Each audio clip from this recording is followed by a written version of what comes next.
rugby and then student life. Yeah. I was always all about, it all started with rugby. It all started, my ball's over there. It all started with rugby. But, yeah. I was like, okay, like, I've been told my whole life, like, you would be so good at rugby. Like, I'd always heard it in the back. I'd always watched rugby with, like, my uncles and stuff. So I was very familiar with the sport, just being first gen. Anything else, the swimming, the basketball, was that just felt more natural in his time that you had put in? I swimming, basketball, I did tennis. I'm an African mother. So I played every single sport. I played the violin just because the university was changing so much to adjust to COVID that it was like they were fighting with themselves to figure it out, and we were fighting with them to figure, like, you know what I mean? That's just the end of it. Like, like a lot of emails, as I said, like, it just worked. Like, if there was a vision, and like one thing about me, I'm very good at visualizing and then like putting a list. So I visualize, like, what do I want? Like, what do I want, and listing, and then how am I going to get there? I think the minute I stepped on a practice field for rugby, the calling happened. An 8-year plan to be on the team, and I was in it within 2 years. Don't wait until you are a pro to be a pro. Right. And I walk around with a rugby ball sometimes, and they're like, what is this child on? It looked like it was a heavy hit. It's up, it's not up. You know, that's the first time I played like professional. I'm making rugby money. How can I make money outside of it? And there's two Scottish guys, and they said, "Oh, you're here for the movie." That rugby is a game for all shapes and sizes, all cultural aspects. He looked at me and he says, "You guys are awesome." Grow rugby, grow rugby, grow rugby, grow rugby, grow rugby, grow rugby, grow rugby, grow rugby. Yo, what's up, everybody? Welcome to another great episode of Grow Rugby. My name is GiftTime and this is the show where we speak to people about the opportunities that they have found, created, or taken advantage of via rugby. You know, right now, it's a new season that's about to come where we're almost about a month away from a new rugby season. And guys, I want you guys to be able to enter into this season with the right amount of fire. Go get your highlight and hype videos. I got you guys taken care of. You guys can go over to gifttimeproductions.com/highlights. Y'all want to be able to get great piece of art to be able to represent for your team, represent for yourself. Let people know what is going on with you and be able to know that you have the power. I should do that more. The power! Yo, you just want to be able to make sure that people know what's going on with you and you can be able to do what you need to do. But more importantly, that you can show off exactly what you have. So definitely come check us out, gifttimeproductions.com/highlights. And one other thing, Rugby Outlet Mall, we are right off the bat, we got our shirts, new gear coming through. Definitely check out some of our other stuff that's been going on. You wanted to get a look at it, shape up for the new season. You know, bring that fire for the new season. And, you know, every month we're going to be trying to bring in a new designer so to be able to give you something to rock about. So, with that being said, I'm very excited for our guest for today.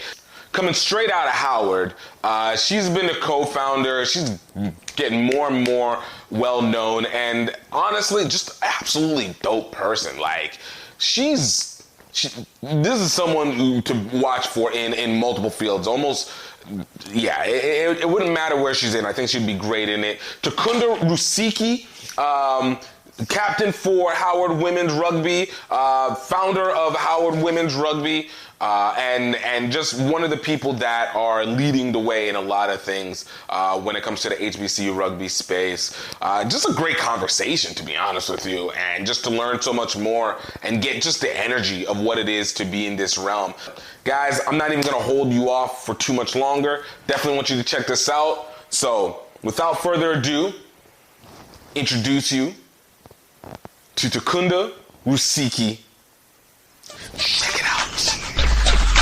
Grow rugby, grow rugby, grow rugby, grow rugby, grow rugby, grow rugby, grow rugby, grow rugby. What's up, everybody? Welcome to another great episode of Grow Rugby. I got a big time V, super I, and of course, the P of P. I never get that last part, the P of P, the person to person. Anyway, we got the VIP coming straight from the DMV, holding it up for HERD. No, okay, we got the Howard University Rugby Women captain, co-founder, Takunda Rusike. Man, I think I got it wrong. But hey, Takunda, thank you so much, especially with all my screw ups on that. And even though we said this multiple times because I suck at name, but Takunda, I'm not gonna lie, one of the people that I've been wanting to talk to, and I'll say it to you, I've been wanting to talk to you for months. Months has been wanting to do this. So to finally get this done, Takunda, thank you so much for coming through. Of course. You know, I have to say, you know, whenever you guys first started the Howard Rugby Women's program, what was this? Technically, you guys talked about it end of 2020 was whenever first, but really its revelation came in 2021. Yep. But you guys have been, I think, exceptionally unique and really great with how you guys have presented yourselves to the world.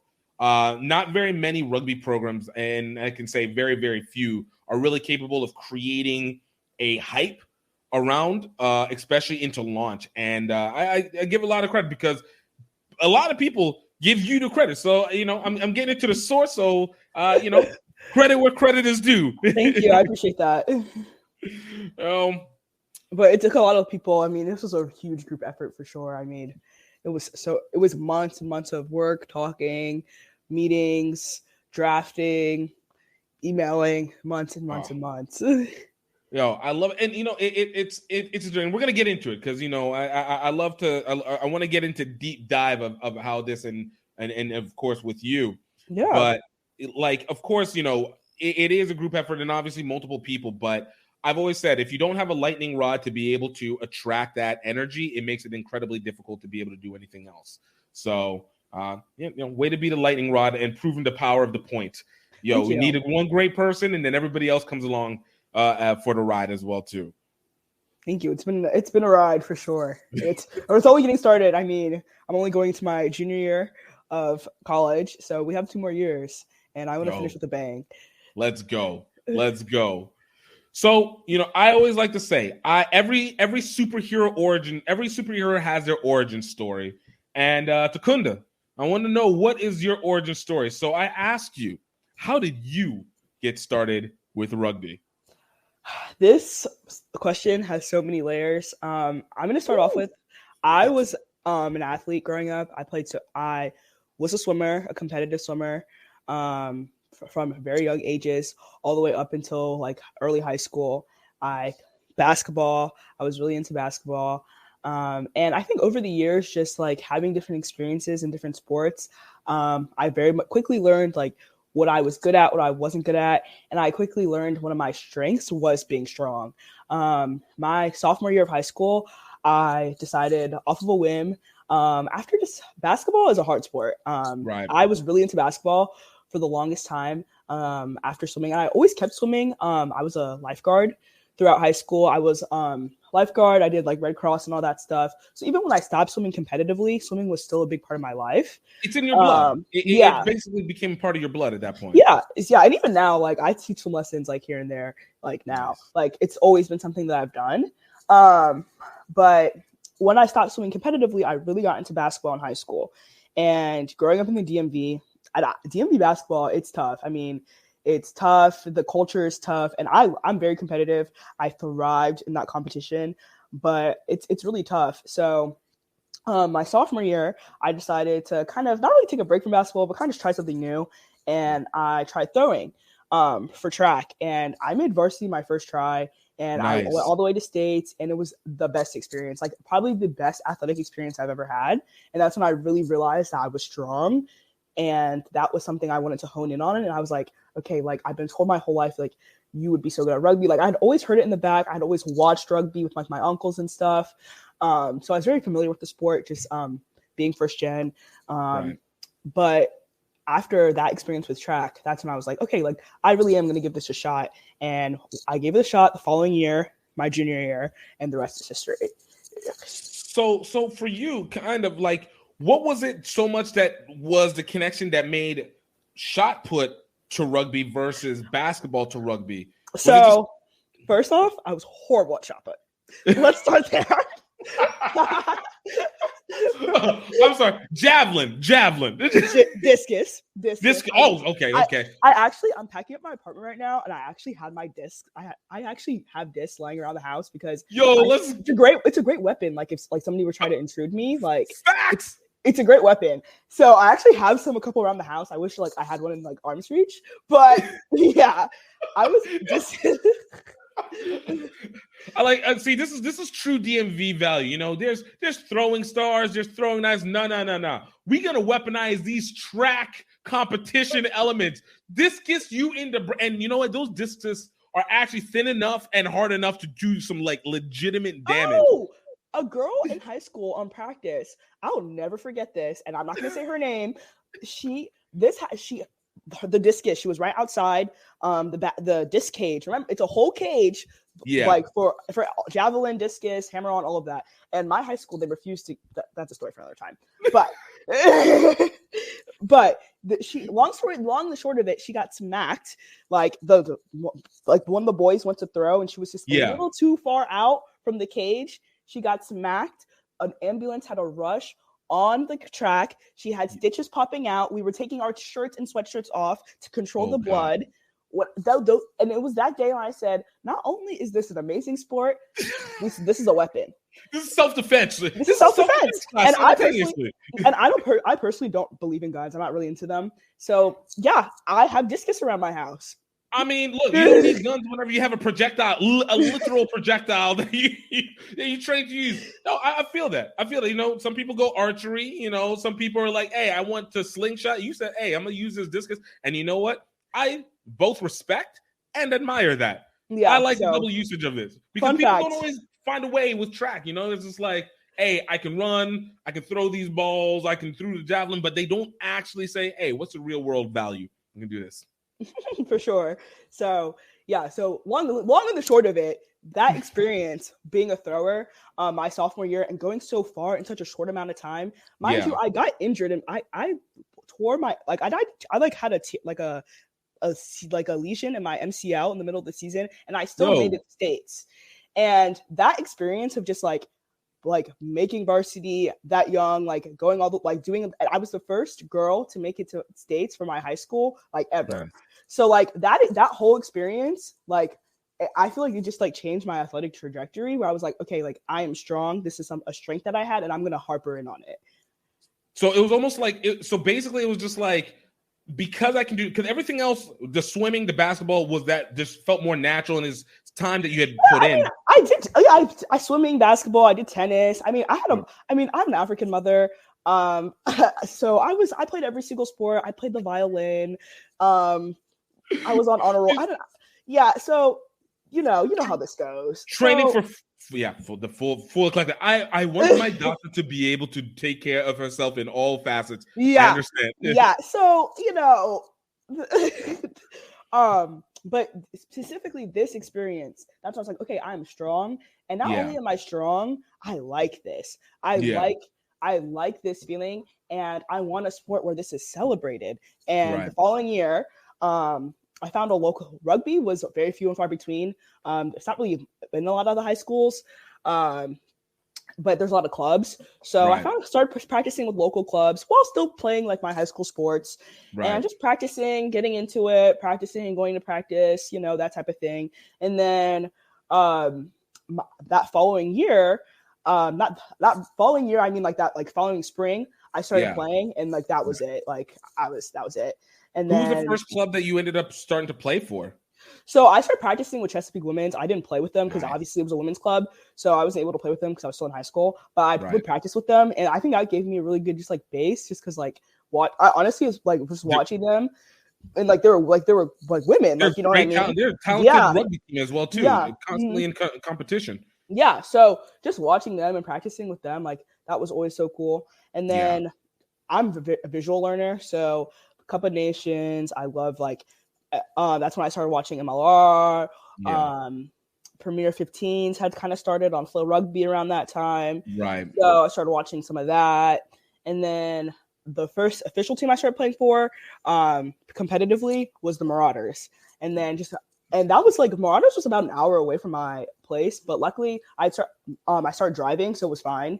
And gas was still like $2 then. So it was the good old days. The good old days. Gas was still like $2 then. So whatever.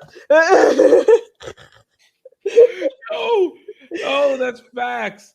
So there was something interesting that you kind of pinpointed, because obviously you're Zimbabwean, so rugby is already innate within the culture of Zimbabwe. I had a chance to talk to this guy Kasech Shengenji. I actually, he's as somebody that I'm familiar with. My dad went to school with him. The small world of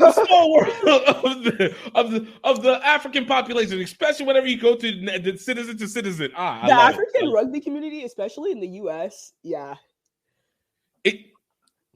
That is a discussion. That is a discussion, not for another time, for later on, because it does speak to the volume of that connection. Mm-hmm. But so you have this talking to him, he told me about how deep it is within Zimbabwe. And so for you, like, obviously, you were a swimmer initially, but you said like your uncles and stuff always talked about it. Yeah. What was the experience like at your house? Was it something that you guys had like on TV, or is it something that you guys followed? So whenever it was on TV, like my mom would put it on. Whenever it was on TV, like I grew up I knew when Cup of Nations would be on, like when I grew up with it on the TV, especially the international tournaments. I just grew up whenever it was on, whenever rugby was on and like broadcasted, like it would be on the TV. Yeah. Did your parents play, or did they my dad played. My dad played. He wasn't very good. He always says that. He always says that I'm way better than he ever was. But hey, you know what they always say? Like, the great ones come out from the ones that they played, but they were sides. So then when their kids play, that's whenever they're best. But my uncles were actually good. My dad wasn't good, but my uncles were good. And hearing just like their experiences. Now they have really crazy stories that I've heard growing up, and that's definitely why I actually always wanted to play rugby, like especially when I like got older. But my mom kind of postponed it for as long as she could because she grew up watching like crazy things. She grew up going to games. She saw my uncle like dislocate his collarbone and like crazy stuff like that. So my mom actually really postponed. She not, I would say postponed, but she really pushed me to like gain athletic experience elsewhere before I started playing rugby, because I think she knew that once I started playing rugby, it was probably locked in. Yeah, I think she probably knew in the back of her head. So yeah, and I'm glad she did though, because I think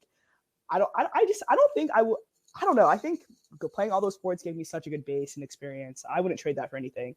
Yeah, I think that's one of the arguments that get made, and I sometimes have this issue whenever people are like, you need to be able to play elite level. You need to start playing whenever you basically start specializing, almost whenever you first come out the womb and start playing. Yeah, but I think there's such a value, and we see it in literally every other sport, that you need to have the mixed elements of all these different knowledges in sports, especially when you're young. Specialize as you get older, cool. But personally, I chose to go to Howard, but I had offers for track and I had offers for rugby. You can do both. Like that's not weird. Like I know multiple girls who had similar, like, you know what I mean? Yeah. Like I don't think you can. I don't understand this notion that you can only be successful in one track. Agreed. Yeah, I don't agree at all.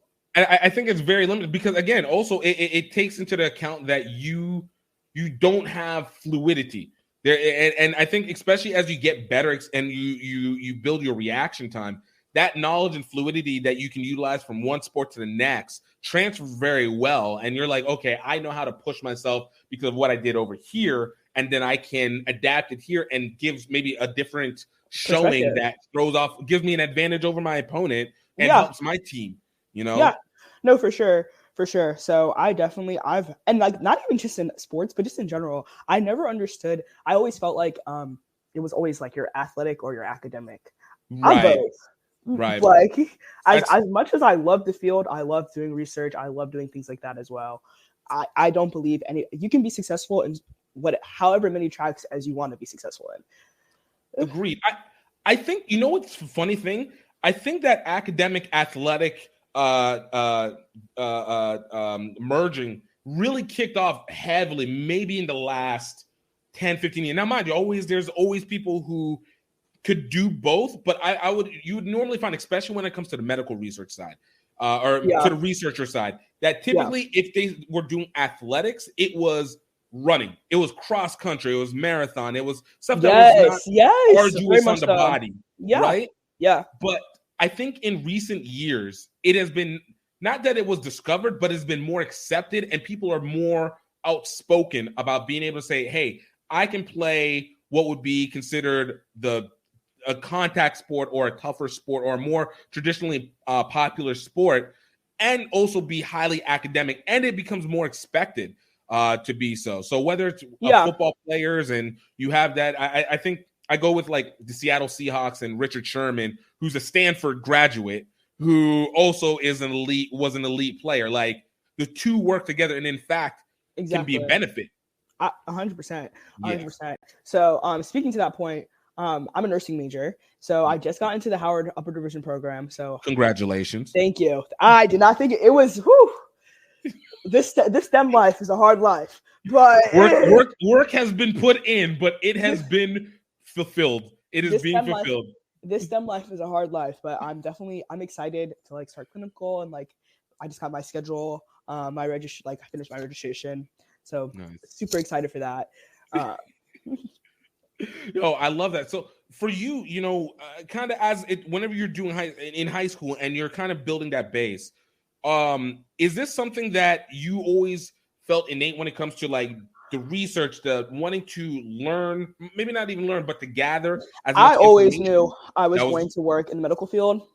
I always knew. My sophomore year, going to my junior year of high school, I participated. I'm in National Youth Leadership Forum. They had like medicine program. I don't know. It's called like Envision. I don't know if it still exists. I feel like people still go. I feel like it's still pretty common for a lot of people to go. They have different programs in a lot of different fields, like law, medicine, whatever.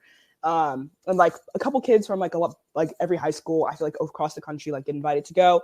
So nice. I went to their medicine program going into my junior year of high school at St. John's University in Queens. And I spent like a couple weeks there in the summer in the dorms, and like went to class and went to clinical, went to the hospital, all that stuff. And I absolutely loved it. And that just like, it honestly just like confirmed for me. So when I applied to college, I applied to nursing programs, and so I always knew. And even when things have gotten tough, like because with the prereqs and everything, because Howard is a get in nursing program. So some nursing programs you automatically get in when you apply to the school. Mm-hmm. But Howard is a program where you have to like apply, like you apply into the program after 2 years. And like that was pretty stressful for me. And honestly, that was kind of my hesitation with picking Howard.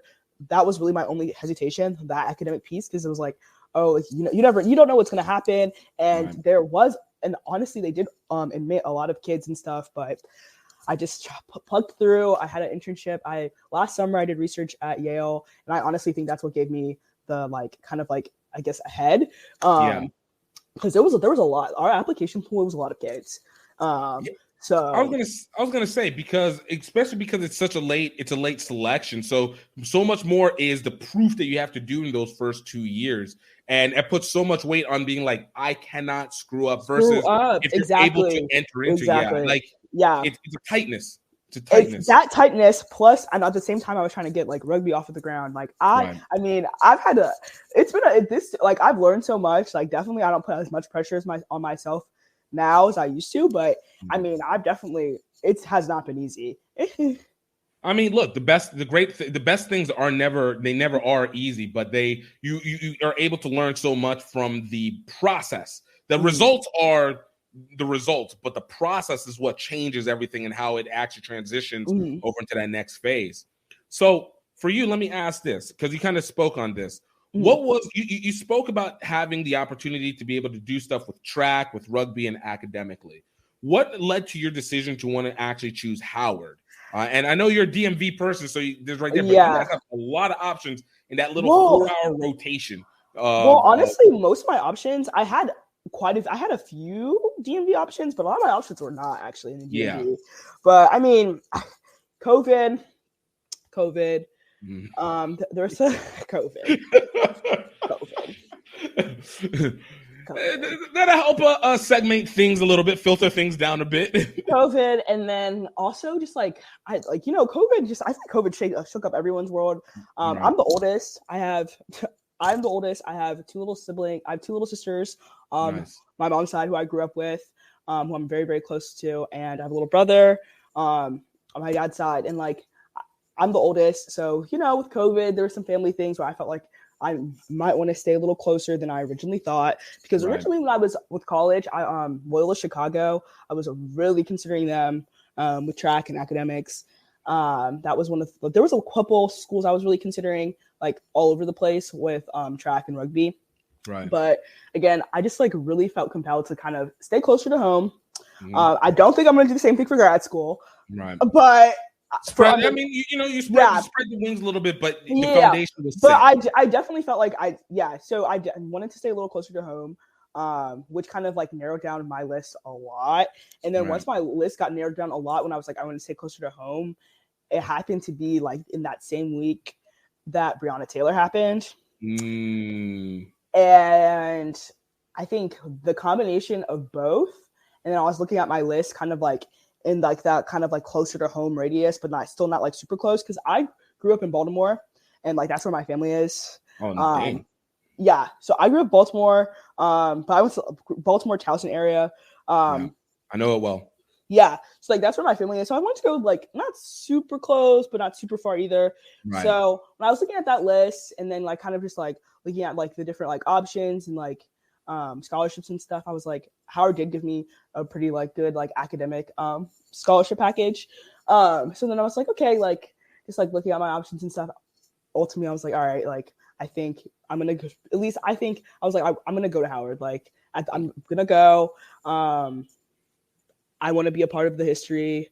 Right. I knew they didn't have a rugby team, and at first it was something I didn't. At first, my idea was like I'm just gonna play club in the area, because there's a lot of women's club teams in the area. Of course. So at first, that's what I was thinking. Then when COVID happened, I was just like sitting in the house, like kind of bored with COVID, and I wasn't really working because COVID. My parents didn't really want me to work.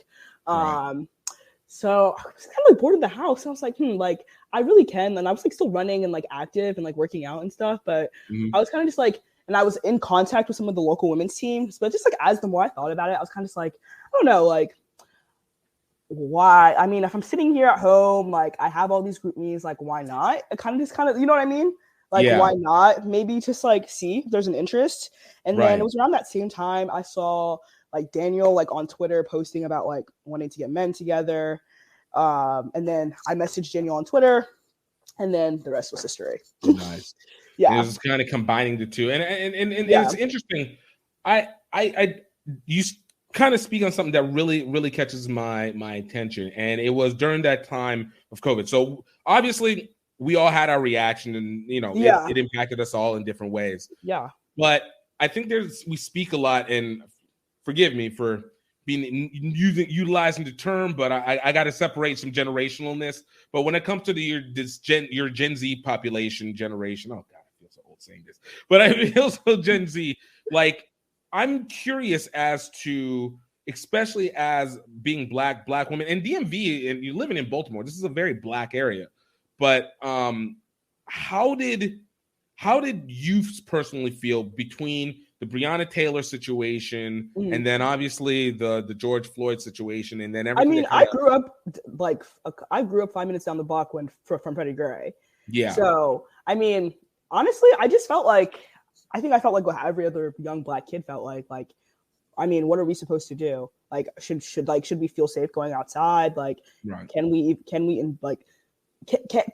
just be like? I think all young black teenagers just really just thought to ourselves, like, can we just be? I mean, Breonna Taylor was an EMT, young, black, career-driven female, just sleeping in her house. Right. I mean, thank God they finally arrested those guys. FBI. Like, yeah, only took it 3 years. Yeah, no big. But I'm just saying though, she was just, and like, I mean, that's most of us. I mean, most of us are just black females. Like, she was an EMT, working as an EMT, starting up in nursing school. That's most of us. Like just starting up, just in school, like just living. And I think for me, I was like, I do not. And then that was around the same time where I don't know if you heard about the Yale story where that Black student was taking a nap. A Black female student was taking a nap, and somebody called the police on her. Yes. She fell asleep. She just fell asleep studying. When she was inside the study room, in the public study room, and they were like, "You go to the school," and he's like, I have a tag," like, or she had her tag, but they still didn't believe her. Right, exactly. And for me, like, I was considering some schools in upper north. So a lot of the upper northern schools have rugby. And I obviously, I think, I don't think all the schools are like this, but being a younger, teenager, making this decision about where I'm going to go, and this is what I'm seeing on the news like every other day. And Howard did happen to give me a really good academic package. I was like, I want to take my talent somewhere where I'm going to be appreciated, and I don't need to be afraid to fall asleep while studying in my library. Like, that's crazy. Yeah, no, the reason even I agree is because I know for me, a lot of this started to, it starts to hit a repetition, obviously. So for me, I think the biggest highlight that impacted for me was whenever, what's his name? It's with the kid in Florida. Kamala in the back. Yeah, right. Kamala calendar. The support, of course. was whenever the kid in Florida passed in 2010. So it kind of started the escalation of the internet revelation of improper deaths of Black citizens. Right. And that one was just slightly different because the guy who oh my goodness, with the hood. Why am I forgetting names? See, this has just been so many. And that's the problem. That's the problem. So that's why I was like, from that together. Point, from that point, it was just like, okay, we got hit by that. And it spread because of the internet, solely because of the internet. And there was the early stage of social media. And so it started to become a repetition for the next few years. Another thing for me specifically was I was considering going to a military academy. And really?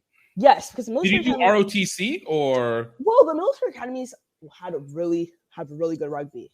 Norwich has a really good women's rugby. That's specifically the program that I was in close competition with and considering. And they have really good rugby. And I love rugby. I love rugby and I love structure. I love rugby. I love structure. I don't say I love structure, but I thrive under structure. You like the frame, give you the framework, but don't hold me tight into it. Right. So and Trayvon Martin was the name I was trying to think of. Sorry. Yes.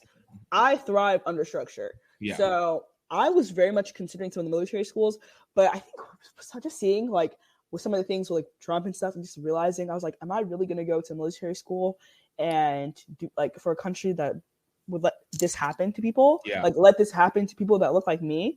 And the answer was no. So and that does interest. And the only other reason is because everything you come as they say a more digital native. You grew up into this, so how you access and deal with information online differs a little bit from how I guess now I'm older millennial because of the fact that we have this like middle ground. Is went from the newspaper, and then you see the headlines, and then you learn how to use the internet, and then you understood how social media discourse did, because I basically grew my discourse through so many fights, so many arguments via MySpace to Facebook and then to Twitter and etc. Yeah. So for you, whenever it comes to seeing this information, your worldview prior to, let's say, Breonna Taylor and everything that happened with Yale, what do you feel your worldview was, and then how it might have changed afterwards? So I'm going to be really honest. I think I always was very aware of these things because growing up, the Baltimore police. Yeah. Like I knew I had friends. I didn't have an older brother, but I had friends who had older brothers. I had friends who were 6'4", 6'5", who had situations where they were maced at like 15, etc. So I don't think personally, I don't think I ever had that like ignorance or that naive that it was an equal, the world it's equal. Yeah, I don't think I ever had. I just don't think I ever really had that. Yeah. You know, I for me, whenever, especially because of having Nigerian parents, so you know, whenever that as well.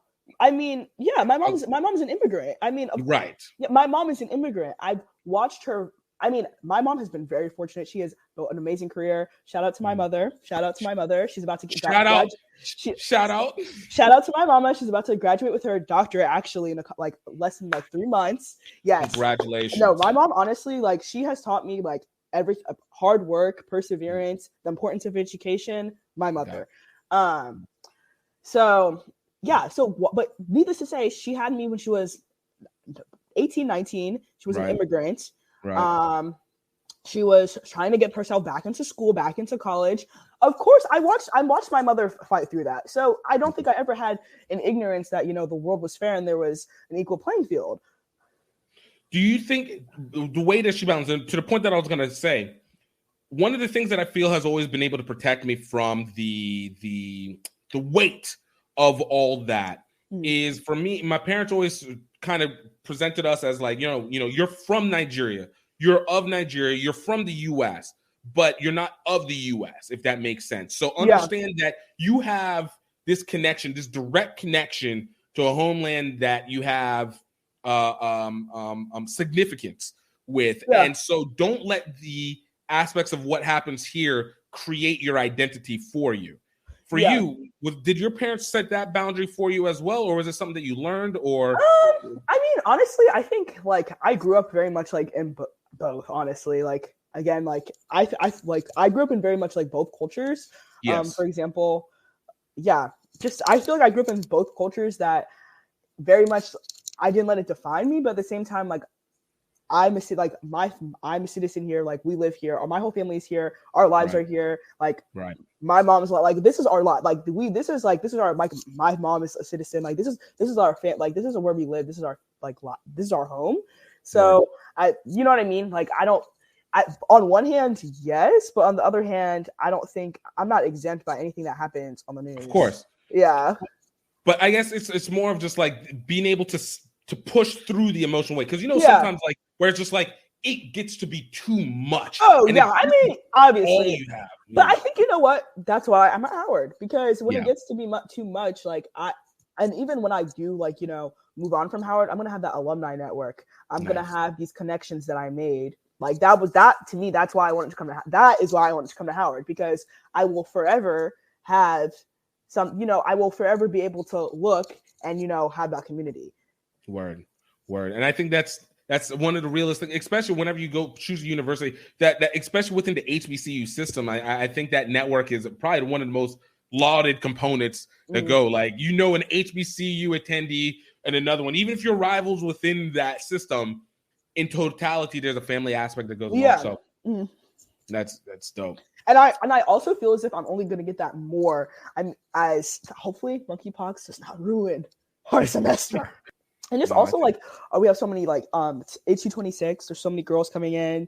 I'm so excited to get that. I'm so excited to be an upperclassman, and be able to do the tours and stuff and help them through that. Be that big sister on campus for them. I'm so excited for the experiences ahead. No, I love that. So I want to kind of follow into what you guys were doing with rugby and that entrance into Howard, because it also sounds like you're very involved within the student life component of Howard University. Mm-hmm. Yeah, I mean, so I think honestly the way it kind of works, because we are at the club level, we're still very much under the student life or office. Right. So I am very much involved with that, because obviously being president, all leadership, top leaderships have to be a part of student life to kind of make sure that your organization is abiding by the principles of the student life office. But so far it's been a really cool experience to be a part of that and work with the office. About a couple days, I'm gonna go to student leadership retreat, and I think that will be a great experience to meet other leaders within organizations. I hope to make more connections. I hope to recruit. That's what I was gonna say. I was look, did you enter into student life work first and then the rugby came after, or was it student life came after? Rugby, it went student to life student came life after. Yeah. So rugby and then student life. Yeah. I was always all about. It all started with rugby. It all started. My ball's over there. It all started with rugby, but yeah.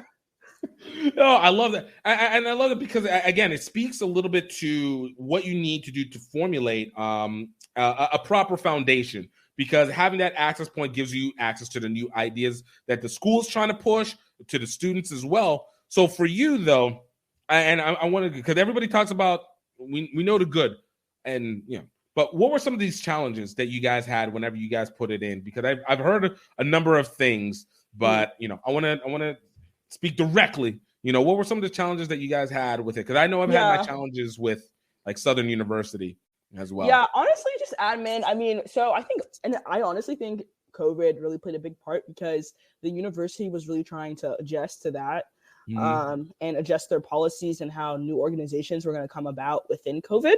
Right. So I think reduce the amount of contact that there's going to be physically having. So I think that's really what played a huge part, just because the university was changing so much to adjust to COVID that it was like they were fighting with themselves to figure it out, and we were fighting with them to figure, like, you know what I mean? It was just like it was just a hot mess. But I think now, because they've kind of settled with COVID, I would say now working with the university, it's not as treacherous as it was. Yeah. Do you feel like the connection has been shaped a little bit more, has been strengthened a little bit more? Oh, now? Yeah. So I also think Howard is very much, you have to earn everything. So I think we needed to do a few things. I think we needed to kind of like earn that, notoriety before they were going to want to work with us. And I think now that we've, kind of like we've earned our place in the room. Now it's, I wouldn't say we have nearly as many issues as we used to working with them. That's good. Yeah. That's good. Yeah.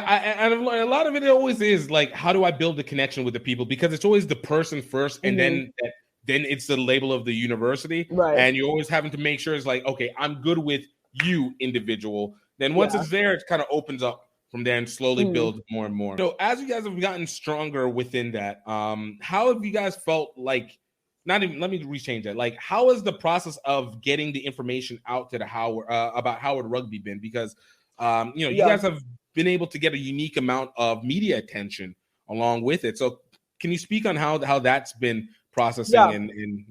So I personally, I'm very good speaking to people, conversational wise. Like I love, this is what I love. Like I love it. As much as I love the game, but I love talking to people about the game more. Like I love bringing people to the game. Like I love bringing, especially outreach. Like I want to bring people to the game. So I think just like talking and just like being good at that, like I think naturally, like once we were able to like get one media thing, it was kind of like, oh, like, and especially because we are like a good team, a team who is really good at bringing people and like getting people to like want to be a part. I think it just kind of, the ball just kind of rolled from there. Is what I would say. But it's just like talking to people, as you said. It's all conversations. Yeah, and that makes sense. But I mean, even still, like being able to get the CBS feature, getting the Washington Post feature, like a lot of people talk, but a lot of people don't talk and actually get the features at the same time. Yeah, I mean, I like what I do. I'm good Brag on it, woman. Let it fly. You don't need humility here. I mean, that is true. That is true. I think there's a unique story here. I think two, women's rugby really is coming up in the U.S. right now. Women's rugby is really coming up, and Black women in rugby. I mean, Naya Shea. I mean, hello. I mean, there's so many, like, it's really coming up. So I think, and then Iona Mar, what the women did, with the Olympics. With the Olympics and like the TikTok and all those things, like they really, I honestly think I should be thanking them. They got I really think there's a new engagement with women's rugby that has been found recently. And I think I just capitalized on that with my unique story. Yeah, and that makes sense because I mean, look, I don't think there was any secret in. No, I guess many people didn't really say, but for me, I've always had a belief. I was like, look, rugby has the advantage because of the fact that rugby has a women's side that has equal, exact ruling. Everything is equal. There's no adjustments to make it favorable or not lacrosse, favorable. But most other sports do. I played lacrosse. Our sticks were shorter. We didn't have the nets. We no helmets, so we couldn't hit on the top. Same thing with basketball, softball instead of baseball. Exactly. I mean, there is a unique niche here, and I think people have loved that, and I think it's really, I think that's what's really gotten this engagement in people in women's rugby. Word.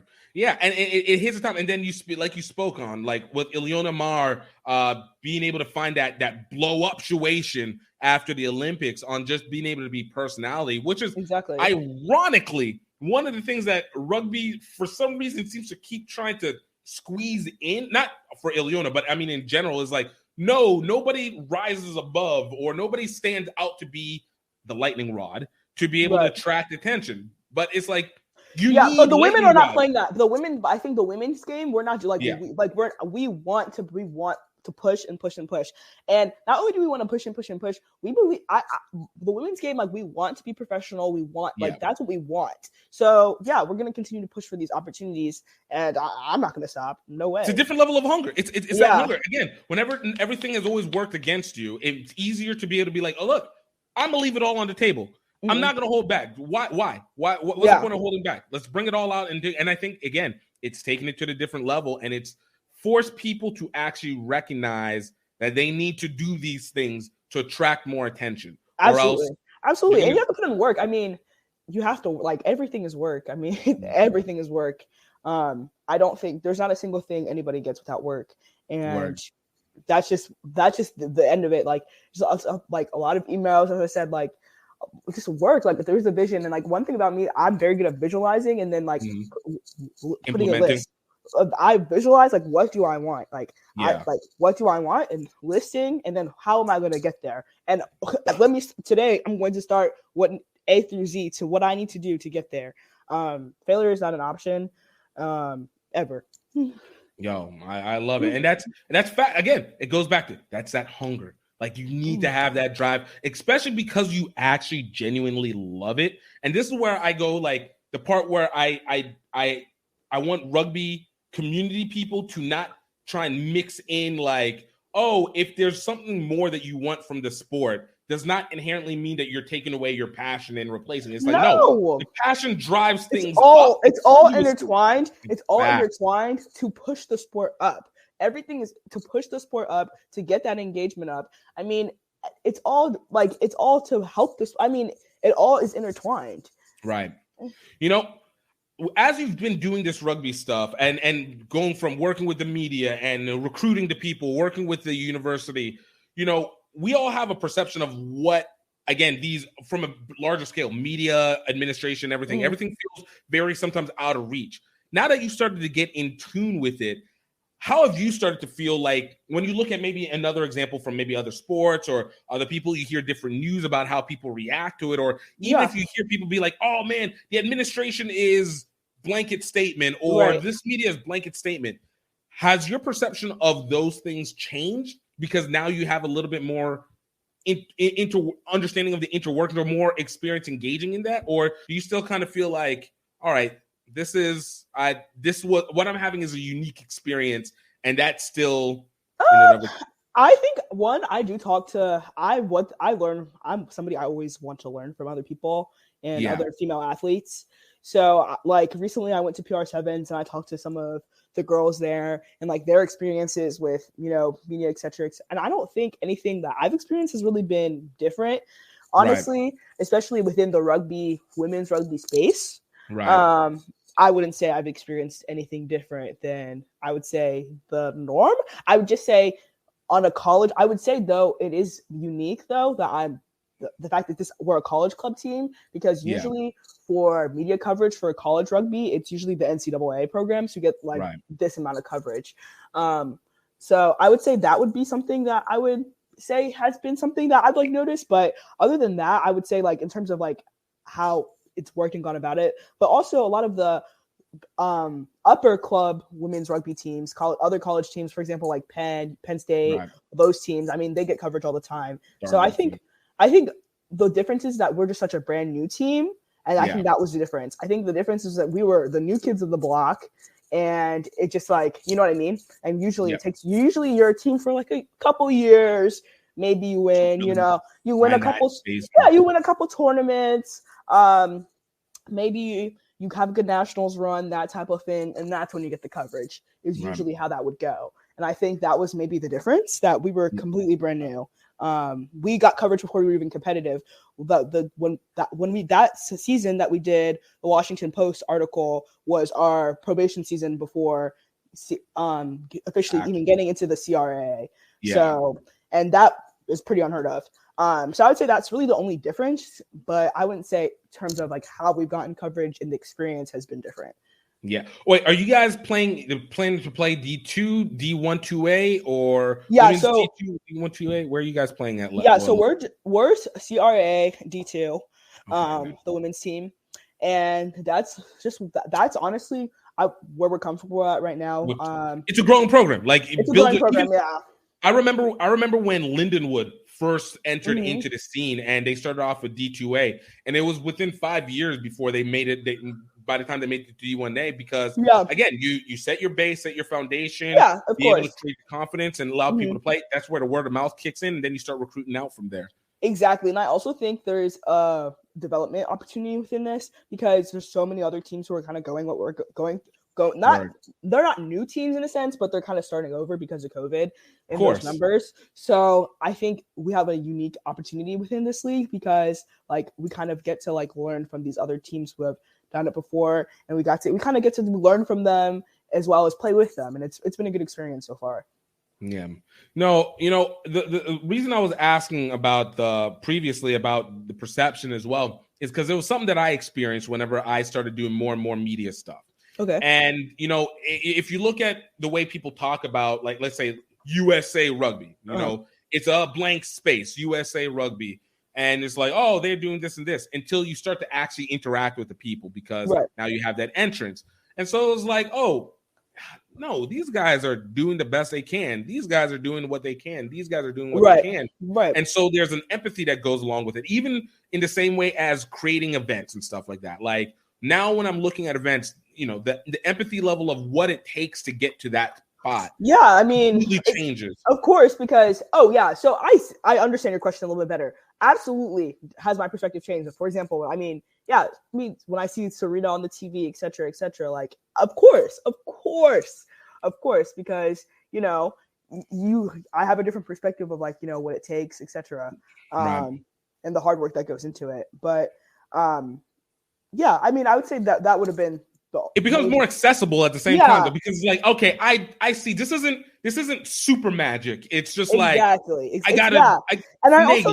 And it's also now I see myself in, like, for example, like I had a really bad imposter syndrome when I first started some of the things where I was like, do I deserve to be here? Like, I just didn't really believe it that I deserved to be there. I think over time, like now I like you can like now obviously I've grown into myself, whatever. But I think for a while I definitely did have that bit of imposter syndrome. But I think just learning from other female athletes. I watched the Serena. I love Serena. Documentary on HBO, and that was like honestly like really inspiring to me, because Serena was able to bounce back after what happened like with her birth and everything, and just like that bounce back mentality that like we are capable of all things. So I think definitely for sure. No, I love that. So kind of closing out a little bit, I want to ask you guys are about to enter into a new season. This will be, let's say, arguably your first really full season, full team or not. I would say last year, because we had our inaugural season fall, and then we played spring. So I would say this is like second season, second year, but third season. I would say second. Fair. About.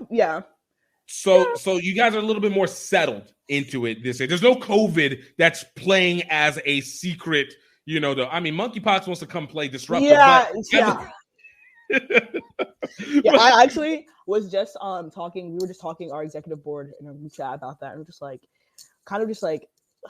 we don't know. I think I don't look. Right now, obviously you guys we're doing the HBCU Rugby Classic. My mind is literally going. I'm like, come on, like. Is this what we're gonna do every fall? We're just gonna scare people out from traveling right before the spring comes, and then like, so I'm like, no. I would say here's the thing. I don't luckily, they've already started pre-registration for vaccines in DC. So all of us have been able to pre-register for the monkeypox vaccine. Cheers. And I don't know what else. I don't know. Honestly, like the first couple days, I'm somebody, I watched the news. The first couple days, I said I can't watch the news. I was in complete denial. I said I cannot watch the news. If this is the apocalypse, I can't do this. I cannot do these these horrible diseases every couple years. Right. Like what are we doing? Like I can't. It's like, look, there is a time when ignorant bliss is required.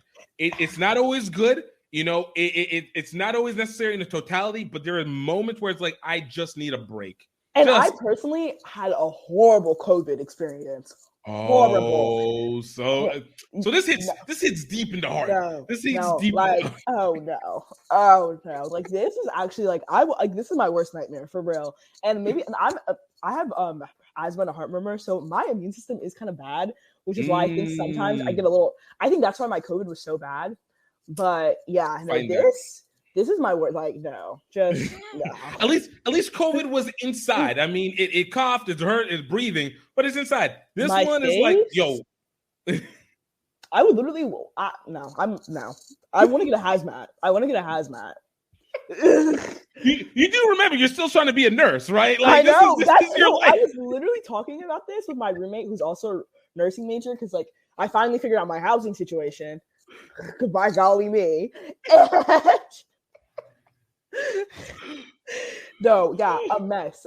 We're starting off junior year on ridiculousness. Like, so I was actually talking to my roommate about this, and I was like, so what are they gonna do? Like, are we just gonna be like the free monkeypox laborers? Like, is that what's about to happen? Yo, hey, look, guys. Hey, we're ready to replace them in. Hey, just put that first line of defense over there. All right, you guys good? You guys all right, you're like, it's just, oh no. Just no. Oh, the struggle. I am excited for the HBCU Classic, and I am, you know what? I'm really crossing my fingers that by the time that comes around, this is contained. It's gonna be settled. gone. Like we're settled. At least settled. At least we're all vaccinated, and it's settled. It's settled. Yes, it's kind of settled. Yes. Yeah. But I was gonna ask, how do you feel about the team? You know, where the women are at their place. You know, obviously mentally. Obviously, you guys are just coming back in the next few weeks. But like, as it's felt leaving out until going into this, I think we needed this break. I needed this break. I think this inaugural year of programming was for me, it was a lot. It was a lot. And I really needed the summer to relax. I still have I still have one more trip right before school, literally like 2 days before class starts. Because like I needed this. I work better when I'm like regrouped, and like now, because I think when you're grinding, you almost lose sight of like what the goal is, because you're just working. So now I feel like I've like regrouped, and I'm like, oh, okay, like, we regrouped, like, let's get back, like, back to the forefront of like what the goals are, etc. And I hope my team, I think my teammates have also been able to have that time. We've kept in touch, all of us here and there, but we've really tried to just honestly rest, because I mean, all of us one way or another have sacrificed something, or pulled something, or what. Just all of us have had something with trying to get this off the ground. So I definitely think we all just more than deserve that time, coaches included. And I think with that time away, we've been able all to regroup. There's a lot of HU26 girls who are coming in, and I know I personally am so excited for that. I love bringing new girls into this game. I think that's so important. So I'm very excited for what the future holds. Actually, right before I got onto this podcast, I was looking our emails for our fall schedule. We're in the midst of finalizing that right now. Nice. So we're playing and, getting everybody that experience, especially these incoming girls who are coming in. So I think we have a really good season ahead. I think it's going to be a really good learning season. I think it's going to be a much more settled season, because, I mean, we've learned. There's so much we've learned. And also just the preparation. I think now we know what to prepare for in a sense. Where versus like I feel like last season, our inaugural season, we had flying off the seat of your pants.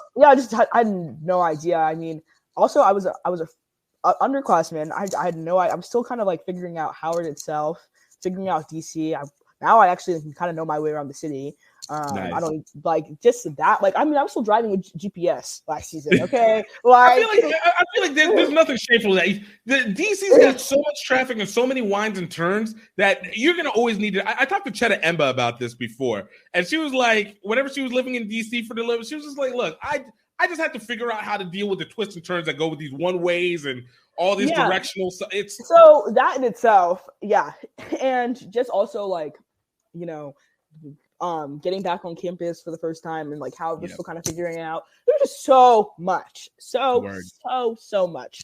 And I feel like now like it's just a lot. It's more settled.